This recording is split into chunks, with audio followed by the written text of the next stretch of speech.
क्रोध करते हुए ध्यान किया जा सकता है क्या? अरे बोलिए ना। गुस्सा आ रहा है, ऐसा कर दूंगा, ऐसा कर दूंगा, ऐसा कर दूंगा, तब ध्यान किया जा सकता है क्या? नहीं। जिस समय पर खूब सज धज के आए हैं, पूरी समझ लो ऊपर से नीचे तक जितना संस्कार, जितना श्रृंगार, चाहे पुरुष का हो चाहे स्त्री का हो, पूरा करके आए हैं, तो क्या ध्यान लग सकता है? अपने मन को पकड़ के देखो, क्या लग सकता है? नहीं लग सकता है ना?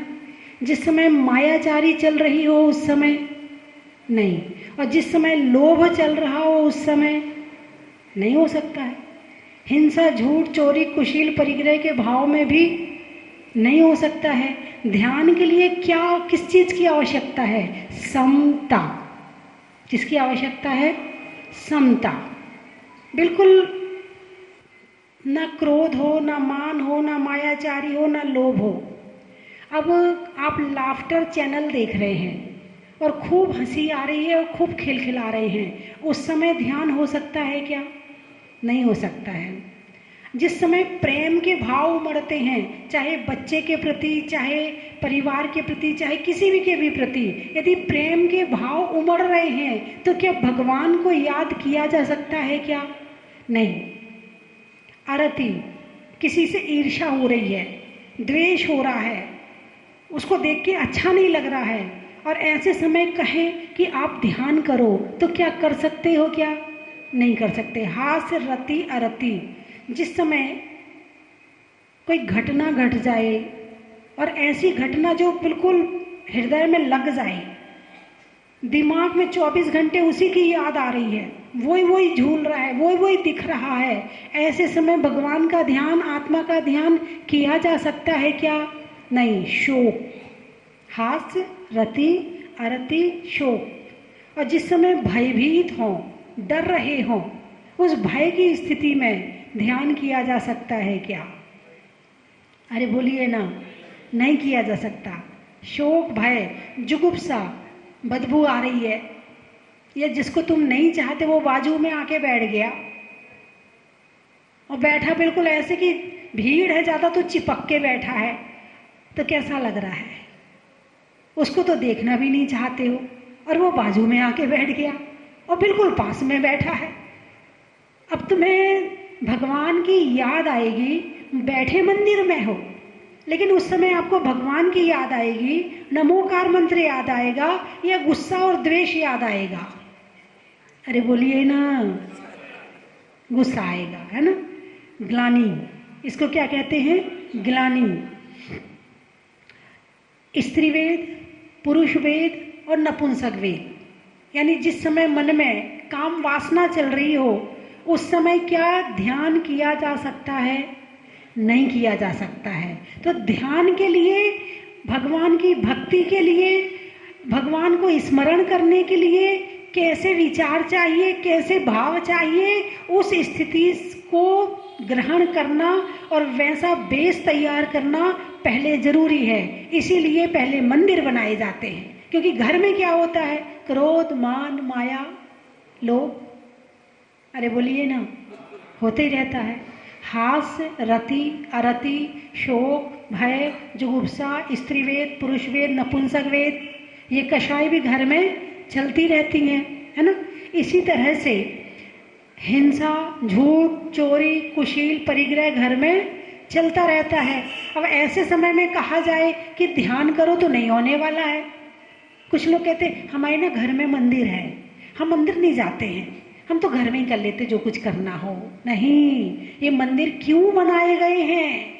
मंदिर बनाने की आवश्यकता क्यों पड़ी है? क्योंकि जहाँ 4 कषाय, 9 कषाय, 5 पाप हमेशा होते रहते हैं, वहां पर आप ध्यान की स्थिरता बनाना चाहो तो बनने वाली नहीं है। किसी ने अपनी रसोई में मंदिर बना लिया, किसी ने सीढ़ी के नीचे मंदिर बना दिया। अब ऐसा मंदिर कोई मंदिर कहलाता है? मंदिर का तो एक पूरा सिस्टम होता है, मंदिर पूरा समूह शरण कहलाता है।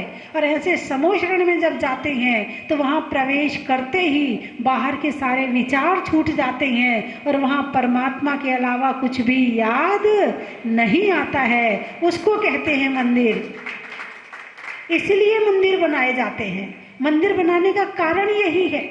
नहीं तो चाहते तो घर में भी अपनी एक फोटो लगा लो, हो गया मंदिर। नहीं, फिर भी मंदिर की आवश्यकता है। घर से निकलते हैं, मंदिर तक जाते हैं तो थोड़ा डिस्टेंस भी होता है। मंदिर सबके घर के बाजू में नहीं होता है। मंदिर कहीं ना कहीं 100 कदम, 20 कदम, 1000 कदम, आधा किलोमीटर, 1 किलोमीटर, इतना तो होता ही है ना, है ना। और तो फिर क्या कहा, मंदिर पैदल जाना चाहिए। कैसे जाना चाहिए? पैदल जाना चाहिए। हाथ में क्या लेकर जाना चाहिए? चावल लेकर जाना चाहिए। डिब्बी में या मुट्ठी में? अरे बोलिए ना, मुट्ठी में। मुट्ठी में क्यों ले जाना चाहिए? डिब्बी में क्यों नहीं ले जाना चाहिए? आज से 30-35 साल पहले तक मुट्ठी चलती थी। ये 30-35 साल से डिब्बियां चलने लगी। पहले स्टील की डिब्बी आई, फिर प्लास्टिक की डिब्बी आई, फिर दूसरी डिब्बी आई, फिर अलग तरह की, फिर डिब्बी हो गई। अब मंदिर तो हर कोई डिब्बी लेके जाता है। एक बड़ा गहरा रहस्य है, कहो तो बता दूं? अरे बोलिए ना। अच्छा, चावल का रंग कौन सा है? सफेद। चंद्रमा का रंग कौन सा है? सफेद। जो चंद्र ग्रह है वो मन का प्रतीक है। किसका प्रतीक है? मन का प्रतीक। यानी किसी के मन को पढ़ना हो तो जन्म पत्री में उसका चंद्रमा कैसा है, इस बात को देख लो तो पता चल जाएगा उसका मन कैसा है, वो क्या सोच रहा है, उसके विचार कैसे आते हैं, स्थिर रहता है कि नहीं रहता है, उसका ध्यान लगता है कि नहीं लगता है, उसका पढ़ाई में मन लगता है कि नहीं लगता है, चंद्रमा से पता चल जाएगा। तो सफेद रंग का चावल, सफेद रंग का चंद्रमा। और जब आप मुट्ठी में चावल लेकर जाते हो तो आपके हाथ की ऊर्जा उस चावल में आ जाती है। और जब वो चावल आप मंदिर में ले जाकर चढ़ाते हो तो आपका मन ठीक होता है, आपका चंद्र ग्रह ठीक होता है। और आज सबसे ज्यादा कौन सी बीमारी है संसार में? आंखें ज्यादा खराब हैं कि कान ज्यादा खराब है? हाथ पांव ज्यादा खराब है कि नाक खराब है कि मन खराब है? अरे बोलिए ना। जो दिखता नहीं है वो ही खराब है। और उसको ठीक करने के लिए परमात्मा के दरबार से बड़ा दरबार दुनिया में कोई भी नहीं हो सकता है। जिन्होंने मन को ऐसा उपयोग किया, मन का ऐसा उपयोग किया कि मन ही छूट गया और आप शुद्ध आत्मा को उपलब्ध कर लिया। तो भगवान की भक्ति के लिए, भगवान के ध्यान के लिए, जिनवाणी के स्वाध्याय के लिए, गुरुओं की सेवा के लिए समता संहारे, थुति उचारे, वंदना जिन देव की। समता क्या चाहिए? समता। यदि आप किसी से द्वेष कर रहे होगे ना और कहा जाए कि भाई इसके पैर दुख रहे, जरा पैर दबा दे, दबाओगे? नहीं दबाओगे। उसके ऊपर गुस्सा आ रहा हो तो दबाओगे? नहीं दबाओगे। हैं? कब दबाओगे? समता। कब दबाओगे? समता में सेवा का भाव उत्पन्न होता है। प्रेम में सेवा करी, मोह में सेवा करी तो तुमने करी नहीं है, मोह ने करवाई है। तुमने नहीं करी है। क्या तुमने नहीं करी है? किसने करवाई है? मोह ने करवाई है। अपने बच्चों के लिए, अपनी लड़की की शादी होती है, दहेज देते हो? अरे बोलिए ना, देते हो ना? तुमने दिया है या मोह ने दिलवाया है? मोह ने दिलवाया है। अपने बच्चों के नाम से प्रॉपर्टी करते हो, तुमने करी है या मोह ने करवाई है? अरे बोलिए ना, मोह ने करवाई है। तो तुमने करी नहीं है, करवाई है। लेकिन जब से राग और द्वेष रहित होकर, जब समता के परिणाम में रहेंगे, तब कहीं जाकर ये पता चलेगा कि हमारे भाव समता में हैं और बिना किसी स्वार्थ के, बिना किसी अपेक्षा के, निष्काम भाव से जो अच्छे काम किए जाते हैं उसको कहते हैं धर्म। धर्म की क्या परिभाषा है? अरे बोलिए ना। निष्काम भाव से, बिना स्वार्थ के, बिना अपेक्षा के, फिर जाकर आप किसी के पैर दबाओ, फिर आप किसी को कुछ दो, फिर आप भक्ति करो, उसका नाम है धर्म। अभी हम धर्म करते हैं कि नहीं करते? अरे बोलिए ना। जो परिभाषा मैंने बताई है उसके हिसाब से क्या लगा, कितना करते हो अभी आप? हैं? अरे बोलिए ना, कुछ तो बोलिए। कुछ भी नहीं करते? अच्छा, करना चाहते हो कि नहीं करना चाहते हो? अभी सुबह मैं आ रही थी तो रास्ते में देखा कि एक गाय सूअर को मार रही है। एक गाय सूअर को मार रही है। सूअर कभी इधर जाता है, कभी उधर जाता है, कभी उधर जाता है। एक गाय के सिर पे कौवा बैठा और वो कौवा गाय को चोंच मार रहा। आप लोग इस दुनिया को पढ़ना सीखो। ये दुनिया बहुत कुछ सिखाती है। इससे क्या पता चल रहा है? लोग कहते हैं ना कि वो मुझे परेशान कर रहा, वो मुझे परेशान करता, वो मुझे ऐसा करता, वो मुझे ऐसा करता। केवल मनुष्य पर्याय में नहीं है ये सब, ये चारों गति में है। जहां चले जाओगे लोग ऐसे ही मिलेंगे। और लोग क्या, जीव। वहां कौवा मिल गया, वहां गाय मिल गई, यहाँ मनुष्य मिल गए, यहाँ पड़ोसी मिल गया, यहाँ वो मिल गया। जहां जाओगे संघर्ष वहीं मिलेगा, वहीं परेशानियां हैं। एक दिन मैंने देखा कि एक इतनी सी इल्ली, आप लोग क्या बोलते हो उस इल्ली को? इल्ली बोलते हैं ना, वो छोटी सी वाइट कलर की होती है, चावल में होती है, हैं? तो वो चल रही थी। अचानक 3-4 चींटियां आई और उस इल्ली में चिपट गई, लाल रंग की चींटी, और उसे काटने लगी, उसे खाने लगी। जिंदा इल्ली और उसे खाने लगी। चींटी भी मांसाहारी है। मतलब छोटे से छोटा जीव हो या बड़े से बड़ा जीव हो, यहाँ हर जीव एक दूसरे को सता रहा है। क्या? यहाँ हर जीव एक दूसरे को सता रहा है। यहाँ कोई और काम कर ही नहीं कर रहा है। यदि करना है तो उसके लिए स्वाध्याय, ज्ञान की आवश्यकता है। जब ज्ञान की आंख खुलेगी तो पता चलेगा कि हम क्या कर रहे हैं और हमें क्या करना चाहिए। और ये सताने वाला मामला आज से नहीं हो रहा है, अनंत काल से चल रहा है, आज से नहीं चल रहा है। सास बहू को सता रही है, बहू सास को सता रही है, पति पत्नी को सता रहा है, पत्नी पति को सता रही है, पड़ोसी पड़ोसी को सता रहा है, पिता पुत्र को सता रहा है, पुत्र पिता को सता रहा है, बेटी माँ को सता रही है, माँ बेटी को। ये अनंत काल से चल रहा है। तो धर्म का क्या काम है? इन सताए हुए लोगों की आंख खोलना, और जो इनसे बच करके सच्चा सुख प्राप्त करना चाहता है, धर्म उस वहां ले जाता है। यो धैर्यत्व में सुख है। धर्म का काम है कि दुख से निकालकर उत्तम सुख में पहुंचाना। धर्म का क्या काम है? अरे बोलिए ना। धर्म का क्या काम है? दुख से निकालकर उत्तम सुख में पहुंचाना। तो आप लोग पहुंचे कि नहीं पहुंचे? अरे बोलिए ना, पहुंचे कि नहीं पहुंचे? हैं? रास्ता शुरू हो गया क्या? मार्ग मिल गया? अभी तो मार्ग खोज रहे हैं, अभी तो मार्ग खोज रहे हैं, अभी चलना तो बहुत दूर की बात है। धर्म की जो क्वालिटी है, धर्म की जो शक्ति है, धर्म के पास जो पावर है, जिसने इस धर्म के पावर को, धर्म की शक्ति को पहचान लिया, उसने दुनिया का सबसे बड़ा काम कर लिया, सबसे बड़ा काम कर लिया।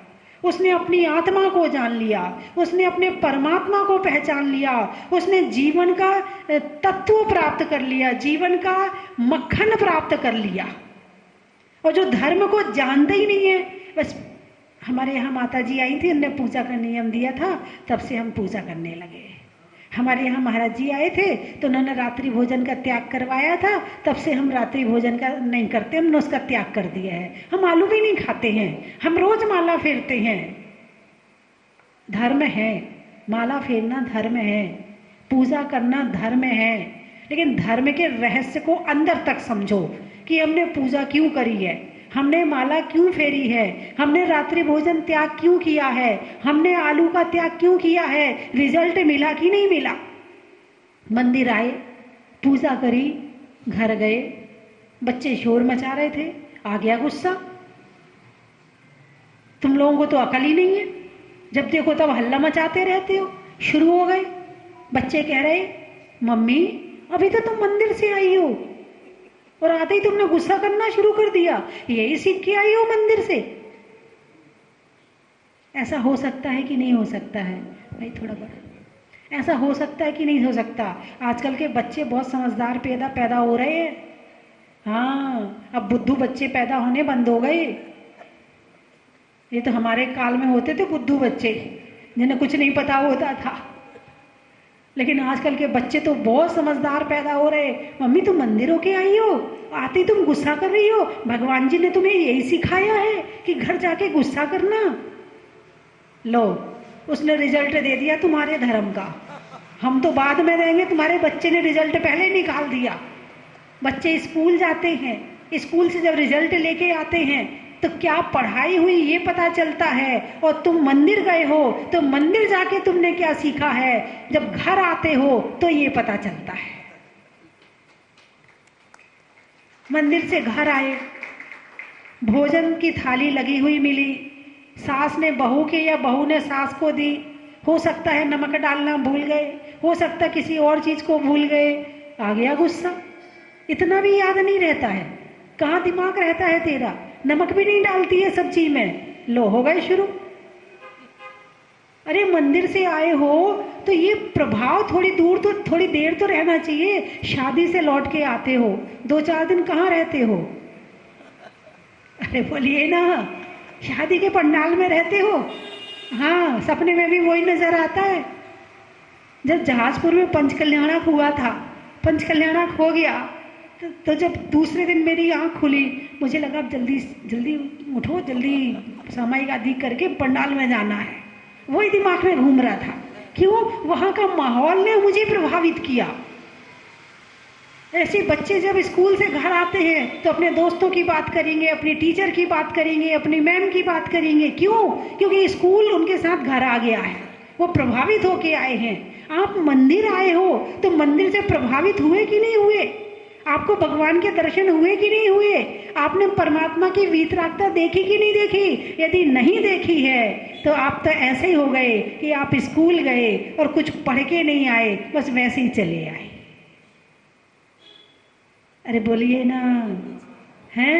मंदिर जाने का सार तो निकलना चाहिए, मंदिर जाने का कुछ रिजल्ट तो निकलना चाहिए कि हम इतने साल से मंदिर जा रहे हैं तो हमारा इतना क्रोध कम हुआ है, हम इतने साल से मंदिर जा रहे हैं तो हमारा इतना अभिमान कम हुआ है, हमारी मायाचारी लोभ कम हुई है, हमारे अंदर समता के परिणाम आए हैं, हमारा मन शांत हुआ है, हमारा मन ध्यान में लगने लगा है।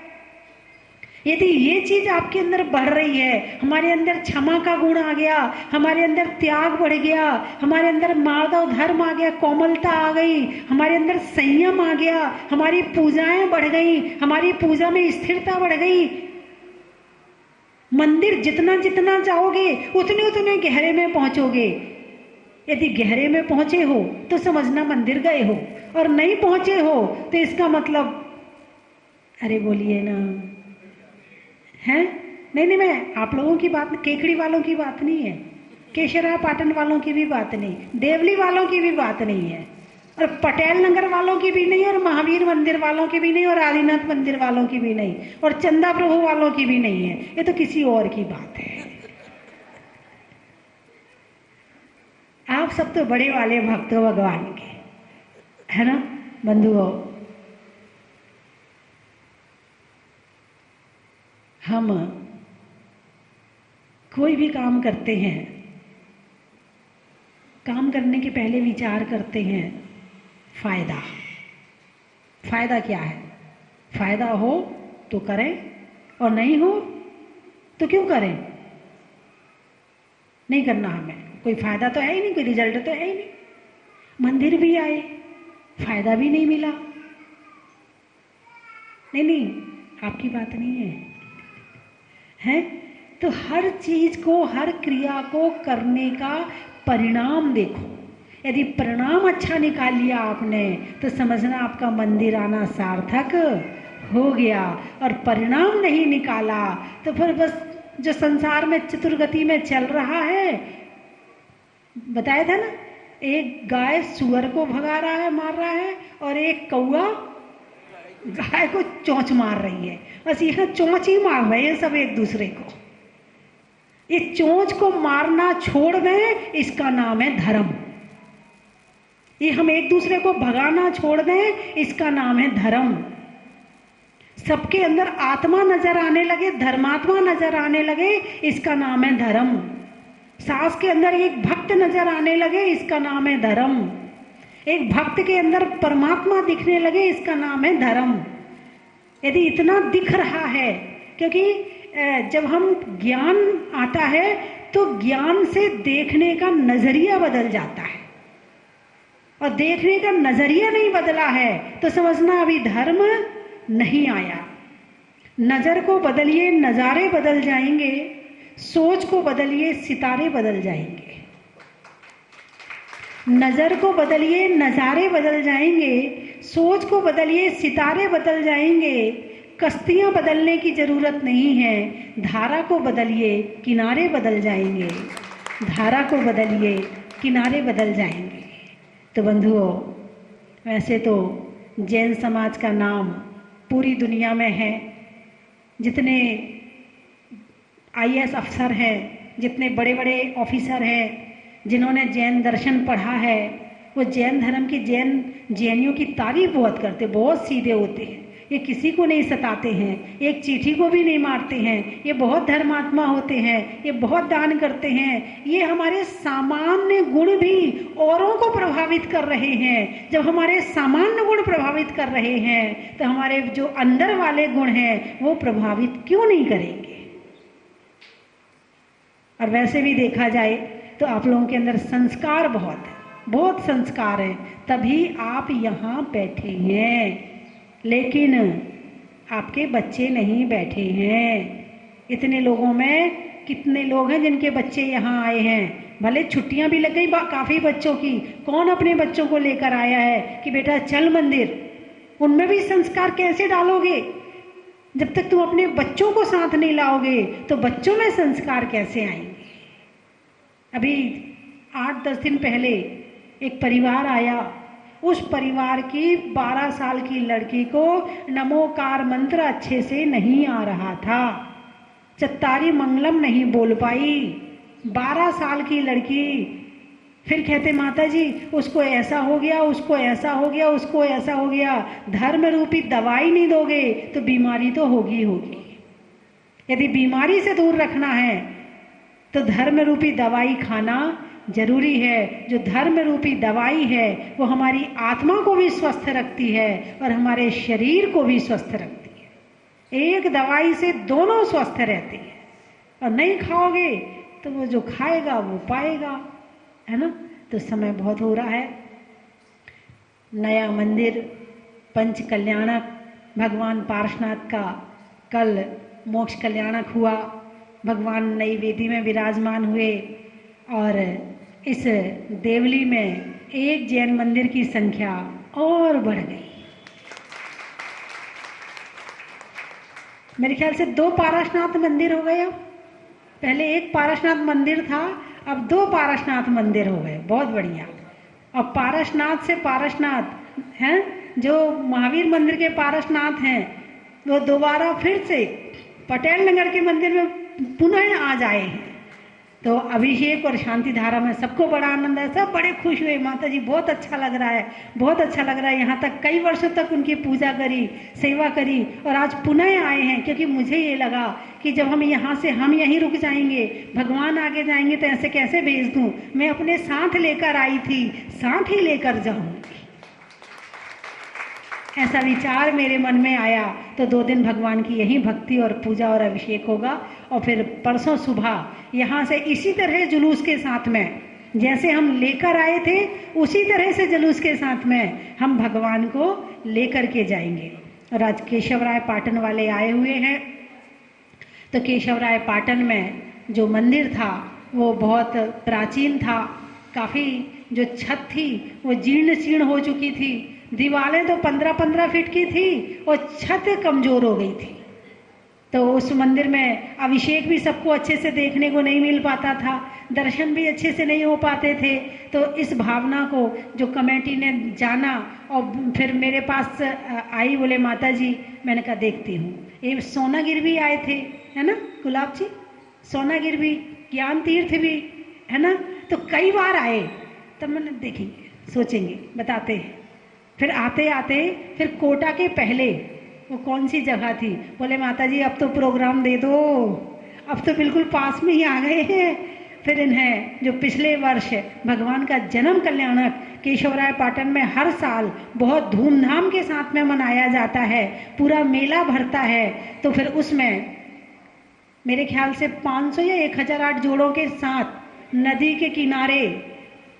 के किनारे बहुत विशाल विधान हुआ। और उस भक्ति का ये परिणाम हुआ कि 3 तारीख को तो 4 तारीख को विधान हुआ और 10 तारीख को वहाँ की प्रतिमाएं उठाकर स्थानांतरित करके और वो उसका वहाँ का काम शुरू हो गया। और अब वहाँ पर प्रतिदिन विधान चलता है, प्रतिदिन भगवान की भक्ति होती है और मंदिर का काम भी काफ़ी छत डलने में आ गया है। और मुझे लगता है शीघ्रता ही ये काम जल्दी होगा और जल्दी से भगवान का पंच कल्याणक जो एक नए मंदिर में बिना पंच कल्याणक के नए मंदिर के कैसे आगे का कार्य हो सकता है। तो विशाल पंच कल्याणक के साथ में उस मंदिर का भव्य उद्घाटन किया जाएगा, अन्य प्रतिमाएं और विराजमान की जाएंगी। तो इस तरह से वहाँ पर जो कार्य चल रहा है और केकड़ी वाले बैठे हुए हैं, केकड़ी वाले भी बहुत दिन से लगे हुए हैं। तो फिर मैंने कहा देवली तो जा ही रही हूँ, चलो वहीं से केकड़ी भी चली जाऊंगी। तो मैंने जहाजपुर में ही इन्हें स्वीकृति दे दी थी। तो 23 तारीख का जो भगवान का मुंशीनाथ भगवान का जन्म कल्याणक है वो मैं केकड़ी में मनाऊंगी, है ना। और हम महाराज जी से भी निवेदन करेंगे कि महाराज जी भी केकड़ी चलें और जन्म कल्याणक वहाँ पर मनाएं तो और भी अच्छा लगेगा। निधियों में माणवक का, विद्वानों में चाणक का। और 22 तारीख में भगवान के तप कल्याणक और ज्ञान कल्याणक का और 23 तारीख में जन्म कल्याणक का।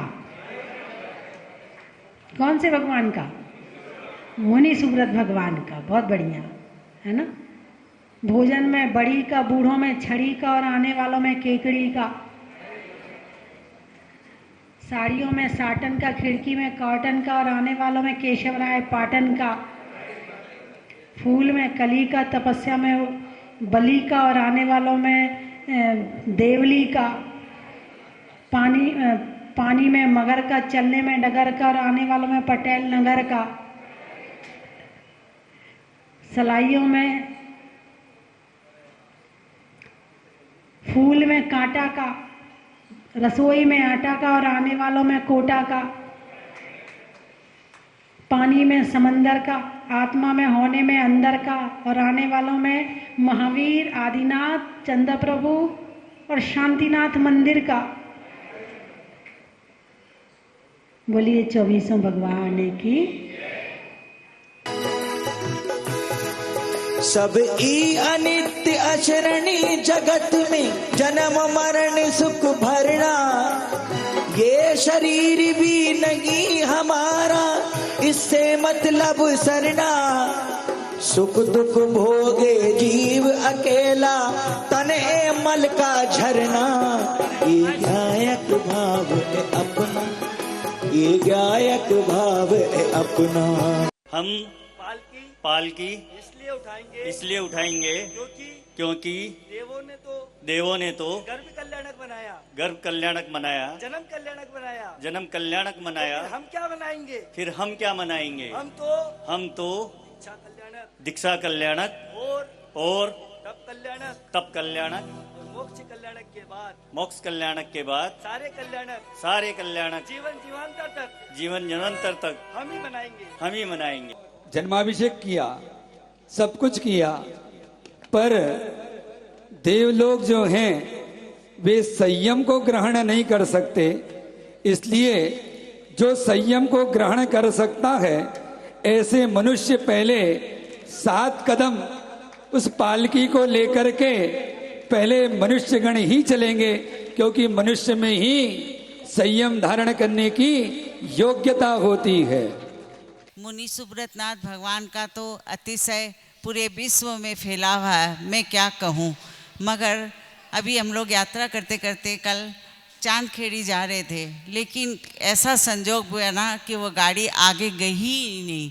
कारण मैं मुनि सुब्रतनाथ भगवान की हमेशा पूजा करती हूँ गुवाहाटी में। वह वेदी भी मूल नायक मुनि सुब्रतनाथ भगवान की है और उनका इतना अतिशय है, मैं शब्दों में वर्णन नहीं कर सकती। मैं तो ये चाहूँगी मेरा अगला जन्म पुरुष पर्याय बने और आके मैं भी मुनि सुब्रतनाथ भगवान का अभिषेक अपने हाथों द्वारा करूँ।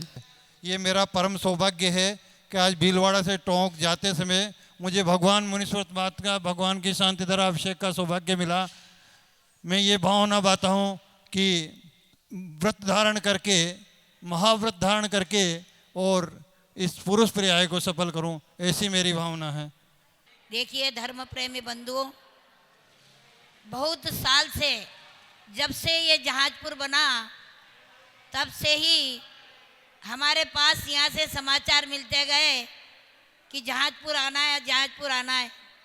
जहाजपुर के लिए बिहार किया, बहुत जगह की यात्रा करते हुए देवली में स्वस्ति भूषण माता जी से मुलाकात हुई। इन माता जी को हम 86 से जानते हैं।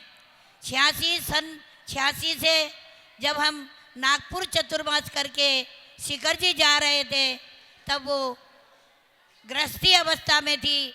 इनकी मम्मी और इनके माता जी के पापा सब लोग हमारे साथ में दुर्ग रायपुर तक शिखर जी हमारे साथ गए थे। जब से माता जी की भावना ऐसी थी कि आर्य का दीक्षा लेकर के, ब्रह्मचर्य व्रत धारण करके आर्य का दीक्षा लेकर के और अपना आत्मा का कल्याण करें।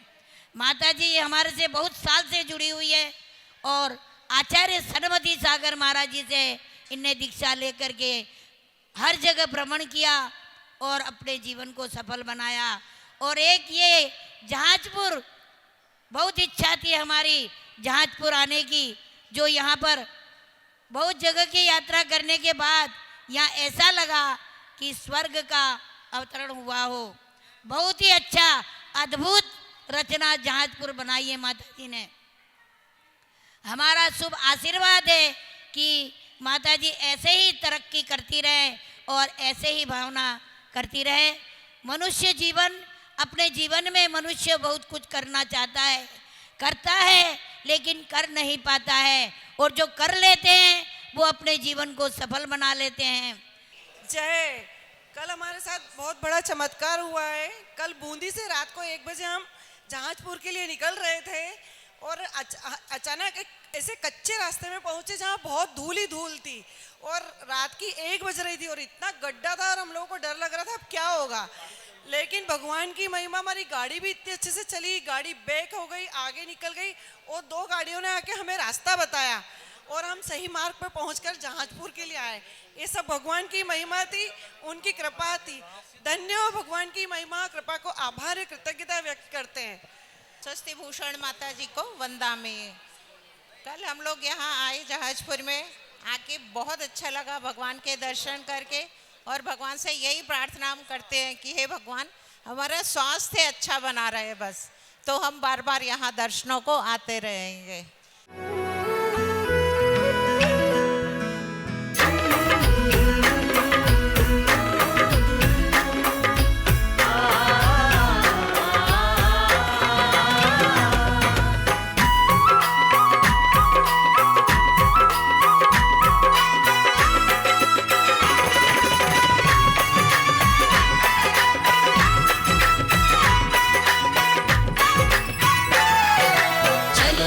स्वस्ति धाम, चलो स्वस्ति धाम, आओ स्वस्ति धाम, चलो। कंचन की थाल को सजाओ रे आज, रत्नों की थाल को भर लाओ रे आज। आओ आओ करे रे गुणगान आरती भगवन की, आओ आओ करे गुणगान आरती भगवन की। आओ आओ करे रे गुणगान आरती भगवन की।